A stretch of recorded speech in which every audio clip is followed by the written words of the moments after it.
Master of Dragons by Margaret, Weis.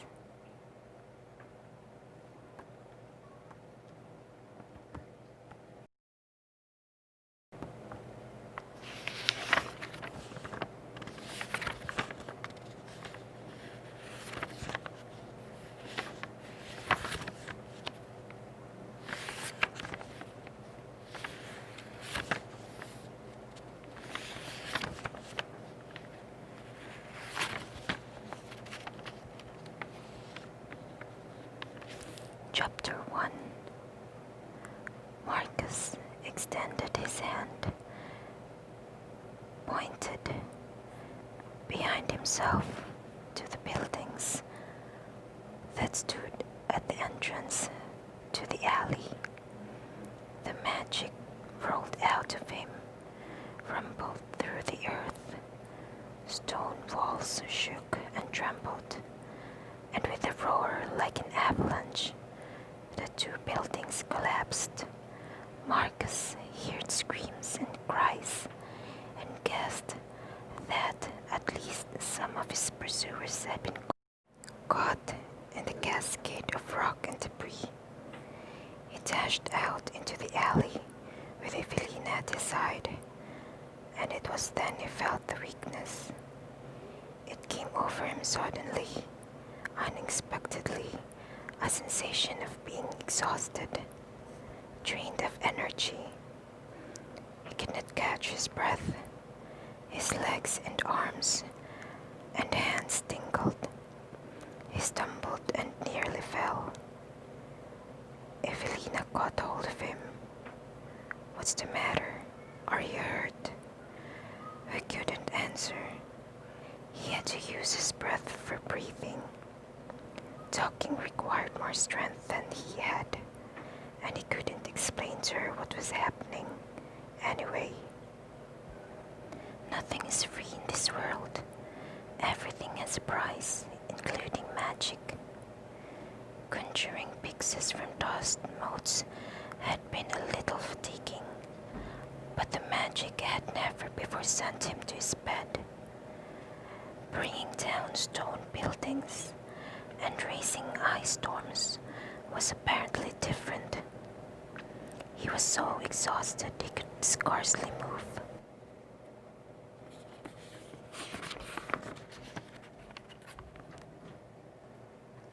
Behind him, he could hear behind him the monks clawing their way through the rubble. He had to run or give up and die. "Dearest Marcus, sweet love, we have to keep going," Evelina was saying, her voice trembling with fear. "Please, just a little ways, and we are there, my heart, my own." She tugged at him, pleaded with him. He nodded and continued on, but he could no longer run. It took all his resolve just to walk. "It's not far now," she said, sliding her arm around him, supporting him. He wearily raised his head to see that they had come farther than he had hoped. The wall was directly ahead of them. He had only to cross a street, and they would be standing in front of it. 50, 100 steps. And then what? He remembered entering Dragon Keep, remembered looking back at the wall through which he just passed and seeing no gate, no entrance, only solid stone. On and on the wall ran without end, around and around the city. No break, no way out, a dragon eating its own tail. "Marcus!" Evelina cried sharply, frightened. He jerked his head up, shook his head to clear it, kept moving, kept walking. He concentrated on picking up his feet and putting them down. picking them up, then putting them down. The wall came closer, solid stone, fused with fire. Marcus called again one last time. Draconas. The name echoed in the darkness of his little room, echoed back to him. One by one, the echoes died. The street that ran along the wall was empty. He'd expected to find a river of brown robes. If the monks were coming, they had not yet arrived. Yet why should they hurry? Marcus asked himself. I'm not going anywhere, and neither is Evelina. He stood in front of the card wall staring at it, pouring his whole being into that stare, wishing it, willing it to give him some hint, some clue of the way out. He risked leaving his little room, risked roaming up and down the length of the wall as far as he could see, risked using his magic to search for a crack, a chink in the endless stone. He stared at the wall so long that the stones began to shift and glide, and he wrenched his gaze away. He did not call Draconas again. Marcus reached out his hand, touched the wall, touched the stone, solid and cold. He moved his hand to another part, and then another, all the while telling himself that this was stupid, futile. A last desperate attempt to stave off the inevitable. Marcus, said Evelina urgently. The monks. He saw them rounding the corner of the building, walking straight for him. Some held fire in their hands, some held steel. All of it was death, so it didn't much matter. Tell me the truth, Marcus, said Evelina quietly. There's no way out, is there? No, he said. There's not. I had hoped. He let hope hang, shook his head. I'm afraid, she said and put her arms around him. So am I, he said, and held her close. A hand thrust through the stone wall. Marcus stared at it. I'm going mad, he thought. Like the wretched monks. He blinked his eyes. The hand vanished, and Ven stood in front of him, inside the little room. This is the gate, said Ven. His blue eyes were the only color in the vast expanse of white. The way out, Evelina cried. I see it, Marcus, look. She clutched at him.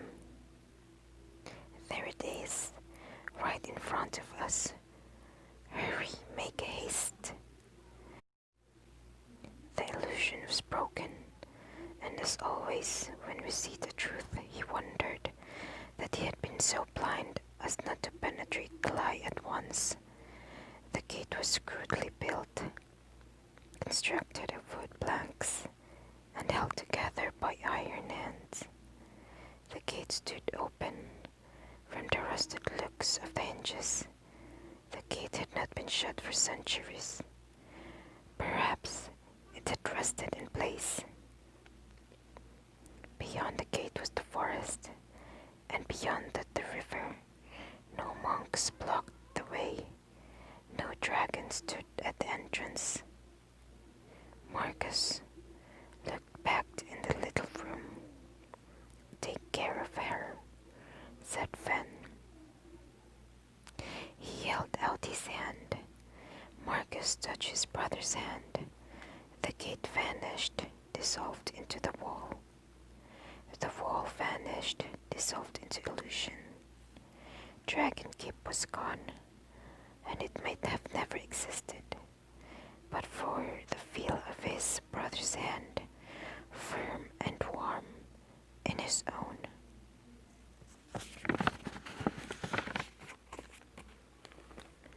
Marcus guided the boat. He and Evelina had stolen out into the river. Evelina was rigid and upright in the stern opposite him, holding onto the gunwales with both hands. Her face was drawn and tensed.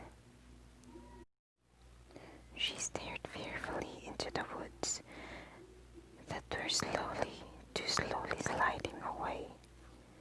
When the boat tipped slightly as Marcus wrestled with the oars, Evelina grasped the gunwales tightly.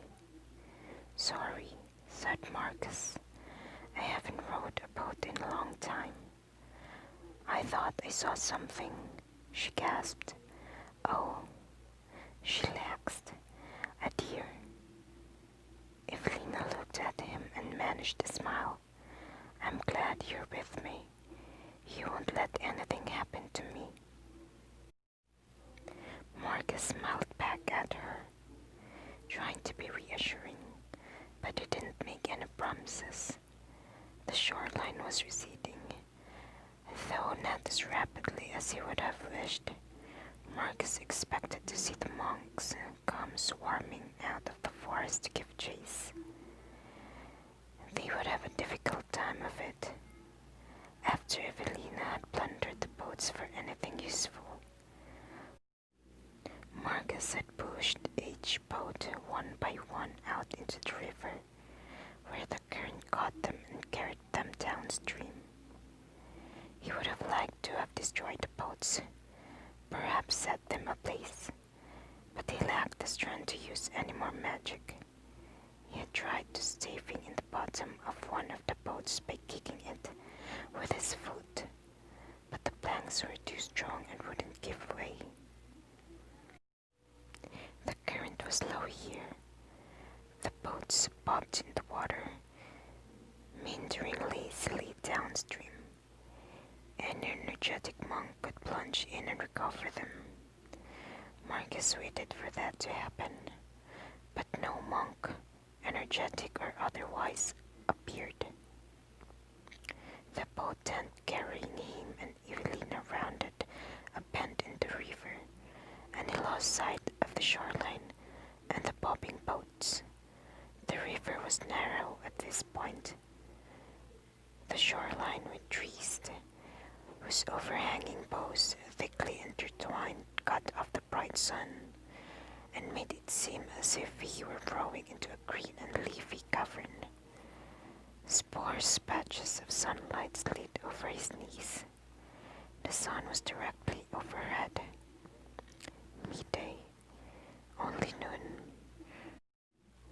Presumably noon of the same day. So much had happened. It seemed as if this should be noon of some day next year.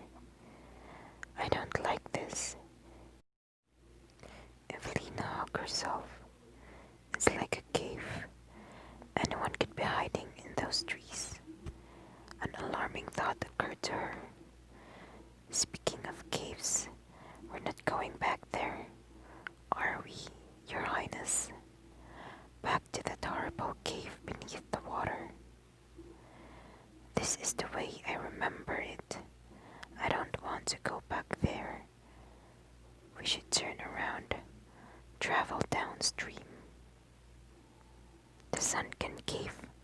Marcus remembered gliding through it silently, careful not to make a sound, lest Roald and the monks should hear him, and Bellona. He didn't much like the idea of going back through that cave himself. Perhaps that's why the monks didn't follow us to the shore. Perhaps they're waiting for me there. Maybe I should turn around and travel downriver, as Evelina says. Marcus kept rowing upriver, pulling steadily for the sunken cavern. chasing us? Are they, Your Highness? Evelina asked, peering over her shoulder. They'd be here by now, don't you think? Yes, Marcus replied, no use frightening her with his darkened gestures. You must call me Marcus. He smiled at her. I've been through too much for formalities. Evelina flushed with pleasure. Marcus, I like that, and you'll call me Evelina. She sighed and let go of the gunwale, wrapping her hands around her knees.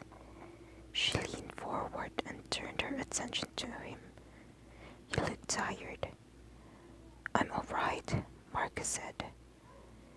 He was tired, although he'd recovered his strength somewhat after exhaustion had nearly overwhelmed him at the wall. He guessed that the exhaustion had been partly due to despair, a despair that had lifted from him when it felt the touch of his brother's hand. Marcus didn't understand anything that had happened. He didn't understand why Fen had helped him escape the dragon after betraying him to the dragon. He didn't understand how Fen even came to be alive. The last he had seen of his brother, Fen was lying in a pool of blood, a knife wound in his chest. I don't need to understand. Not now. Now I have concentrated on only one thing. You'd find the rowing to be easier, traveling downstream, Evelina pointed out for the third time.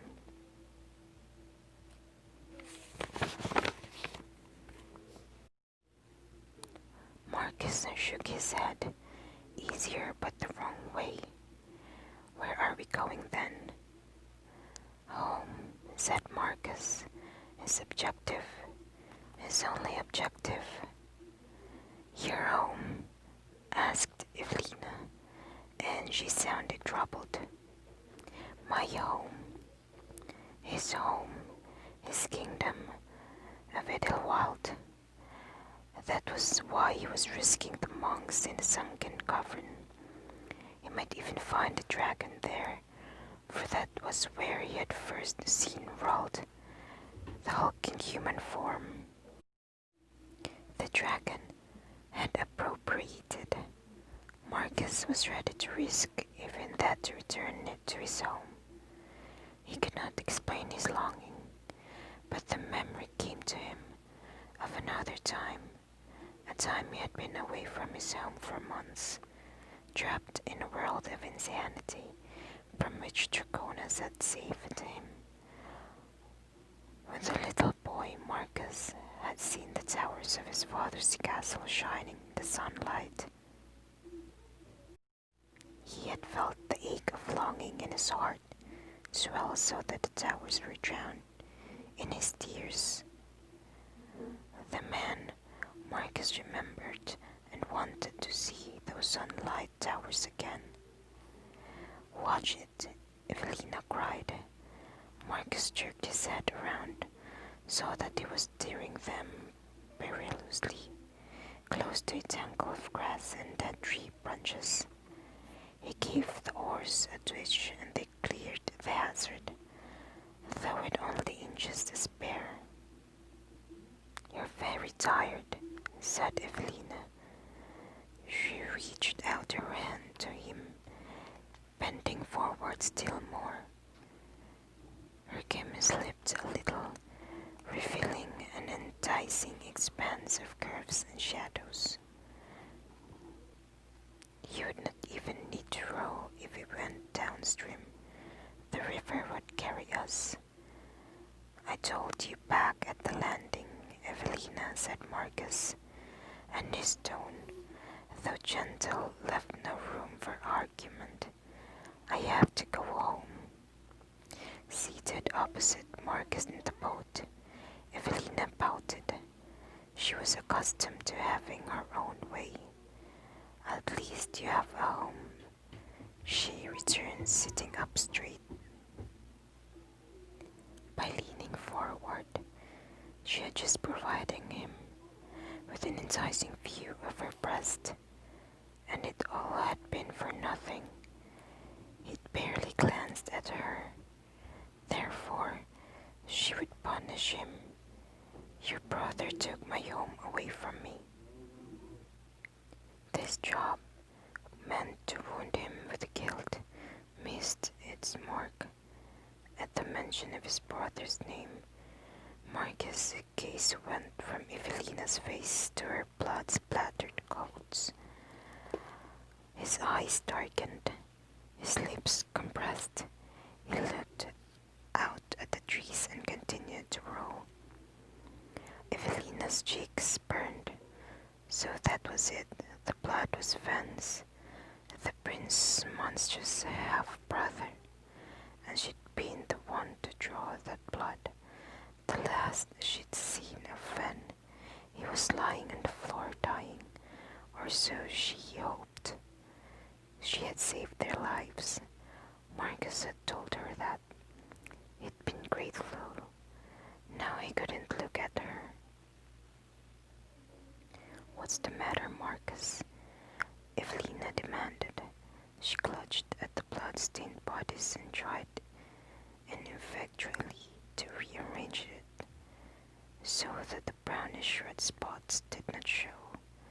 Why'd you look at me like that? Marcus flushed. Like what? He tried to sound innocent and thereby clinched his guilt. Like it was something ugly and disgusting that you'd like to squash beneath your boot. You said you understood why I stabbed that beast of a brother, and now you hate me. Evelina burst into tears, and that were not feigned, at least not much. She buried her head in her arms and sobbed sternly, lifting her head once to cry. Your brother tried to rape me. He admitted it, and he killed my father. Then she gave herself up to the luxury of hysterics. She felt she earned it. As she wept, Evelina expected confidently that Marcus would stop rowing the boat and take her in his arms and comfort her. He didn't. He continued to row. Admittedly, they were fleeing mad monks and a dragon, but still Evelina felt slighted. Another man, a true man, would have thrown caution to the winds in order to soothe her and pet her and try to steal a kiss or slip his hand down his chemise. Marcus just kept rowing. Evelina was at loss. Hysterics were wearing. She couldn't keep this up forever. The prince obviously wasn't going to be of any help to her. She'd have to recover on her own. She let her sobs quiet and risked a furtive glance from under her tear-soaked arms to see how he was taking it. He was rowing steadily, his eyes fixed on her. He looked uncomfortable. Maybe he was just shy and used to women. I wonder how long it will take to reach this home of his. Days, maybe. Days and nights. Nights alone together. Evelina's pulse quickened and her breath came fast as the thought. She would have to be careful with her seduction of her.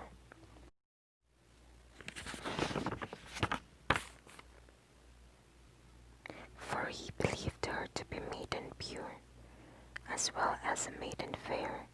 He must be made to think that he was the one who had seduced her. Evelina's dreamt from the moment she'd first met him this very morning, was to be Royal Highness, Princess Evelina, wife of His Royal Highness, Prince Marcus. She knew that marriage was long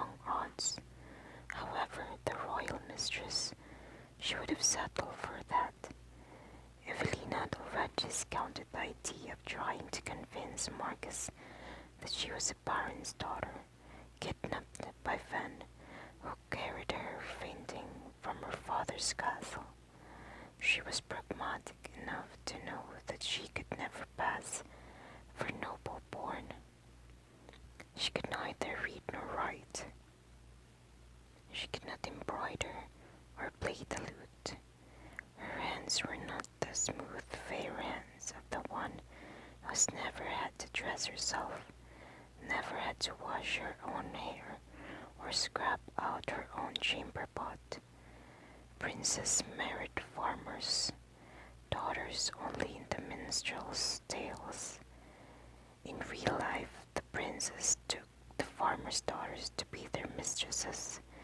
They set them up in fine houses in the city and gave them jewels and clothes and educated their bastard sons and made them abbots.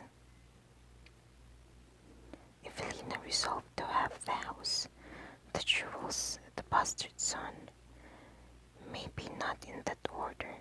House and jewels often came as a result of the bastard son. Her primary goal in all this was, therefore, to get herself seduced. That was the reason she'd been urging him to travel downstream, away from his home. The more time she spent with him, the better. He would not go downstream, so she would have to act fast. Her sobs calmed to hiccups, and she timidly raised her head. Her tears made her eyes shimmer, even if the lids were red. The boat slid along the surface of the sun-dappled water. Marcus, Evelina said, her voice quavering. I know I am not like the well-born, accomplished women you are used to being around. My father was a merchant in the city of Fairfield. Dear man, he was respectable, kind, and gentle, just not very practical. My mother died when I was little, and father and I were everything to each other. I'm sorry I stabbed your brother. I'm a good person. I really am. Father and I went to church every week. It's just when I saw Fen, I saw my poor father's body all crumpled and twisted. Don't cry, Evelina. I understand, Margaret said. You will have a home to go to. My home. You saved my life. My parents will welcome you for that. Again that cool, polite tone. He looked away, searching the bank for any signs of pursuit. Evelina glowered at him, annoyed. I don't want your parents to welcome me for saving your life, she told him beneath her breath. I want them to welcome me as the mother of their first grandson. And whether they do that with open arms or cold shoulders doesn't really matter. I'll have you, my love, and I'll have your baby. And there won't be a damn thing your parents can do about either. The thought cheered her. She had plenty of time to coax him into loving her.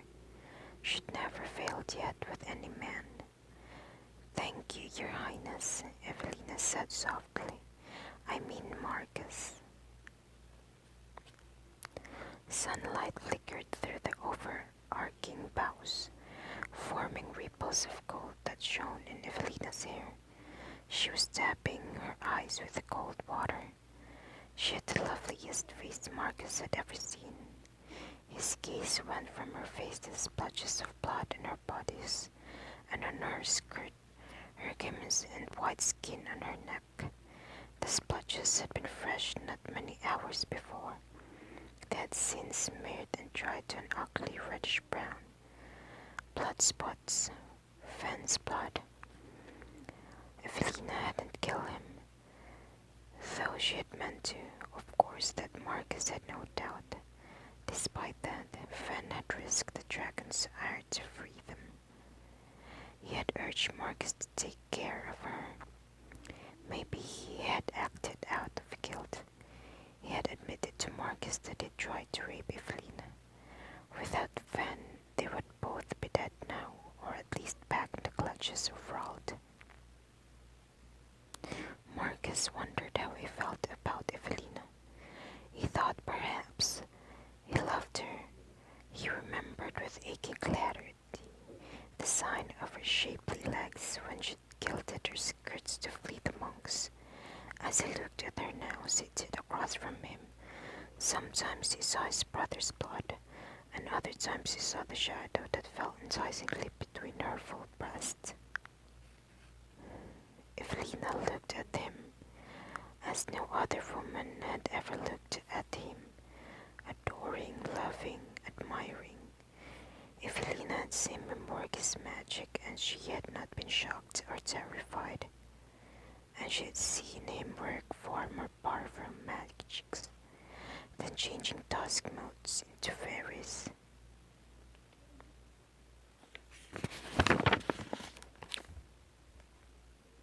He imagined his lips touching her soft lips, and his hand cupping her soft and heavy breast, and he was filled with such burning desire that he had to firmly banish such thoughts in order to keep his mind on the barrel. Yet, even as he kissed her lips with his imaginings, he saw those lips twist into a snarl of fury. He saw the hand that caressed him drive the knife into his brother's body. He saw the blood splatter onto her clothes, and he saw her yank the knife free and try to stab Van again. Marcus came to a sudden stark understanding. There was something secret and unspoken between Van and Evelina, a truth that neither of them had shared with him. He'd heard her side of the story. He wanted very much to hear Van. His brothers had tried to tell him. Marcus had jumped to conclusions and rebuffed him, and now it's too late. Whatever had happened, Evelina wouldn't tell him and Van couldn't. At least not now. Perhaps in time, Marcus would be able to contact his brother, speak mind to mind, touch hand to hand, as they had done when they were little.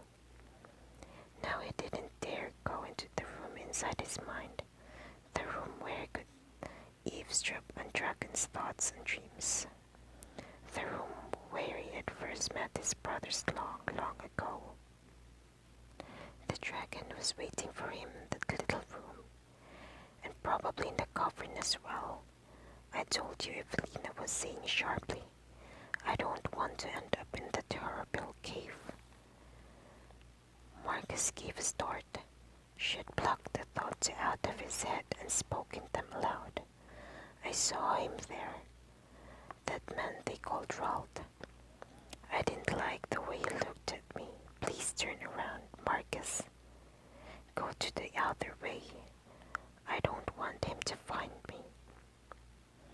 I don't think that Rald will be in the cave. That explosion we heard. You don't know for certain he wouldn't be there.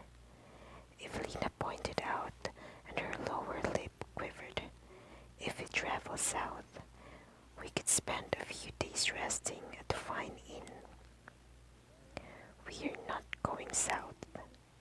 Marcus smiled at her to take the sting out of his refusal, and shook his head and kept rowing, though he was aching and hurting and almost sick with fatigue.